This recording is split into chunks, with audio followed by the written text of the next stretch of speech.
Një përplasje shumë e rëndë ka ndodhur në orët e vona të natës së kaluar në Big Brother Kosova VIP 4, teksa banorët po përgatitishin për të fjetur. Debati eskaloi mes Labit dhe Edit, teksa Labi u përplas me Sasën dhe Klodin. Ajo do i gjë duke i thënë lëri se e ka me mua, kurse Labinoti drejtohet Edit, kush je ti? Ta kaq Sasa u tregua shumë ashpër ndaj Labinotit. Ajo pati një përplasje me të kur i tha, a e ndjen veten shqiptare. Më pas Sasa e kritikoi Labin duke thënë se po luante me informacionin nga jashtë dhe shtoi një deklaratë të fortë. Kush jam unë, ja pas kam pasur gjyshen serbe, i ka paluar 10 shqiptare, por çka po vjen, me çfarë informacionesh po vjen. Turp duhet të vi, je njëri i lig, dëgjë të thot Sasa.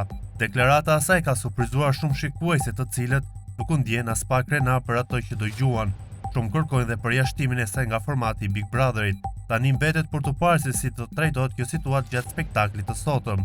Kurse mëngjesin e sotëm, Edi shokoi me kërcënimin live, kur tha se nëse ai del nga Big Brother VIP Kosova 4, bashkë me të do të dalë dhe Labi me ambulancë.